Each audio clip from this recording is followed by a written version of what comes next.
Welcome to Second Take, the show that focuses on the issues behind the news. Mining Weekly editor Martin Creamer joins me to unpack diversified investor Pallinghurst, Blyvoor Gold, and the City of Johannesburg road closures due to illegal mining in Roodepoort. Welcome, Martin. Hi, Sani. So tell us, Pallinghurst has entered the battery materials and energy storage revolution. Yes, it's very interesting to see how companies can adapt very, very fast. You know, this is a company that was heavy in manganese. It was not really looking at the strategic metals and minerals that go into electric vehicles.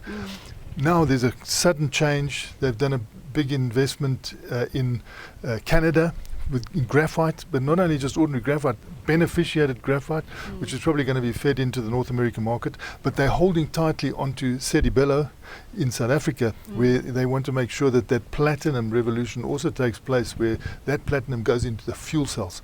Now, the fuel cells are very important for South Africa because they use platinum and platinum group metals. And the whole idea is that if you want to have your air clean and your car not polluting the air, you've got to go the route of the fuel cell.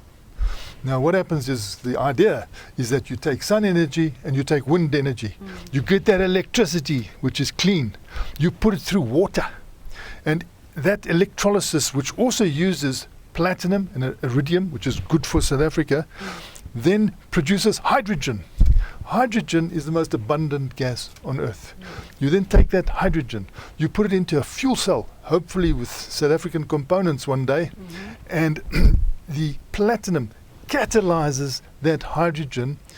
Once you bring in some oxygen, there's a chemical reaction, and like a miracle of miracles, out comes electricity. Clean, clean, clean, not a single speck of carbon. So this is the way the world has got to decarbonize. And you can see a lot of people are realizing the penny's dropping. You see China moving, Japan moving. The Olympics are going to be the hydrogen Olympics, because the vehicles will have all the people, the world leaders who went to Japan for the G20. They weren't allowed to drive around in internal combustion engines that pollute. They had to get into these clean cars with hydrogen, platinum, and we're hopeful that platinum demand will increase.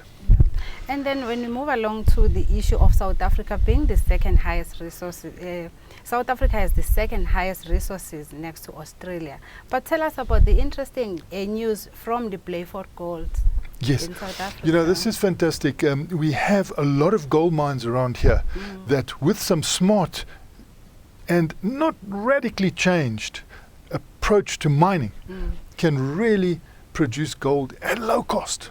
Now, we hear from the Department of Mineral Resources and Energy, because it's also mineral resources and energy now, that, you know, gold mining is on the decline. They're looking at big existing gold mines, and these gold mines generally use a mining method that is 130 years old, you know, virtually. You know, they drill 90 degrees and then they blast, and in the night they take all that out and they try and get 1 gram a ton, you know, out of this. So they go for volume. What is happening out at Blyvoor Gold is they're going for value, and that's what you must put in. Go for value. Change your mining method, not radically. You don't drill 90 degrees anymore, you drill 45 degrees brilliantly with the modern explosives. What you do, you put those explosives in, and there is a delay in the two explosions. So the bottom explosion, where all your waste is, you don't want that waste. You come in at 45 degrees, that waste is thrown into the hole you've already made. And so it's backfilling immediately. You know, you don't have to go in later and backfill. You take it up, people have been taking it up, then they bring it down to backfill. No. This happens instantly. 3 seconds later, there's another blast, and the gold falls down. Boop, boop, boop. Here, right for you. So now this is rich. This is what you want. You don't want it all mixed up with this muck that costs a fortune to get to the surface and then separate it, and you leave half of it behind. No, this comes down here. You're getting like 25 grams per ton, and as it works out, 20 grams per ton instead of 1 gram per ton. Your costs change radically. Instead of having this big area, it's open, and you have to cool it. You have to ventilate it. You know how much that costs you. You know how much electricity. You've now only got a 3 meter span or a 4 meter span, That's how big it is. And the people mining can stand up. They don't have to crawl around, you know. They can stand up, and your whole cost changes. These people are saying they can do this at an all-in sustainable cost of $600 per ounce. Now, gold very rarely comes down to that level. You know, and we see gold has been around the $14,000 per ounce and going to 15,000, coming back a bit. Not out $600 per ounce. That's going to be your all-in cost. What they've done is they've brought in the workers as black economic empowerment, not some big individual. All the workers who, when that mine went into liquidation, sat there in the village, they didn't know what to do, they're skilled. A lot of them are coming back and helping these guys. So every miner that comes through now is going to be a shareholder. So they'll start with 800, then they'll get to 2,000, bring them back from the village, which is down the road, put them inside this mine. They will get a guaranteed 10,000 Rand a month each. That's to start. Then, if they do an advance of 9 meters, which is very conservative, you know, we've been doing 20-meter advance. The moment they hit that 9-meter advance, another dividend, because they're shareholders now, on them in the month, another 10,000. If they go beyond that, more and more and more. So these guys could really earn with productivity. And they are the part owners. They own 26%. And they're all wearing badges, pledges. The mine comes first. That's what they're saying. In the village, if you go there, they say, the mine comes first, because they've been sitting there with no work. Now, even though not everyone in the village is going to be employed, you know, if you've got 800, then 1,000, then 2,000 people in the village employed, they're going to buy your tomatoes, they're going to buy the stuff that you start selling. There's entrepreneurship.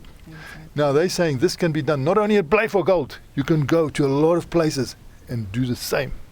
Let's hope it will also go all over the country. Yes. Yeah. And now tell us about the city of Joburg having announced that those shocking news recently about the road closures. Tell us the threat of illegal mining, especially in areas like Joburg. You know, you've got these old mining areas. Now, we say they can be resurrected, and they can give jobs, and they can pay tax, and they can create entrepreneurship, and they can create ownership for the people who've got skills and who had been employed but are no longer employed. That's under threat, because the illegal miners, known as zamazamas, they also see an opportunity there. They don't pay tax. They don't even provide a environmental protection. They just go crazy. They often carrying illegal weapons, and when I say illegal weapons, I mean these are illegal. It's not a revolver, it's not an unlicensed weapon. This is illegal. It's a big weapon. Then they carry unlicensed weapons, and they go into these places, and on Carltonville there have been 44 deaths, you know, out of that way. But we saw at Patfontein that couple, they ran out of petrol on the motorway on the East Rand. And they were sitting there phoning, asking people to come and help them. It is suspected, and it's come over TV, it's come over everywhere, that zamazamas came and mercilessly shot them dead, both of them, because they were around there.